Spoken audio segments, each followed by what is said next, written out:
Hello guys, আমি এখানে চলে এসেছি একটা ব্লগ নিয়ে। চলো তোমাদের দেখাই। আজকে আমি এমনিতেই একটা ইচ্ছা করলে তাই জন্য ভিডিওটা বানিয়ে ফেলছি। এখানে আমি দেখাচ্ছি তো কী খাচ্ছি আমি দেখাই। এইটা হচ্ছে চানাচুর, এর মধ্যে আমি একটু টক জল দিয়েছি, তেঁতুলের টক জল, মিষ্টির জল দিয়েছি, তেলের উপর তেল উপর দিয়ে ছড়িয়ে দিয়েছি।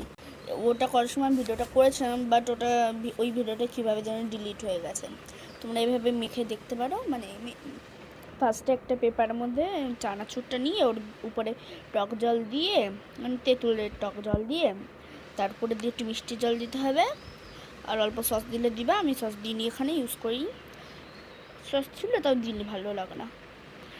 আর একটু আম তেল থাকলে আম তেলের ওই তেলটা একটু ছেঁকে দিয়ে দিবা, ছেঁকে না এমনি উপর দিয়ে দিয়ে দেবা। খেতে জাস্ট অসাম লাগে। ওয়াও, আমরা বাড়িতে অবশ্যই ট্রাই করি, ঠিক আছে? টাটা। এটা কিন্তু চানাচুর, গাঠিয়া সব কিছু একসাথেই আছে। টাটা। দেখা হচ্ছে নেক্সট ব্লগে। আমি খেতে থাকি, তোমরা চ্যানেলটাকে সাবস্ক্রাইব করতে থাকো।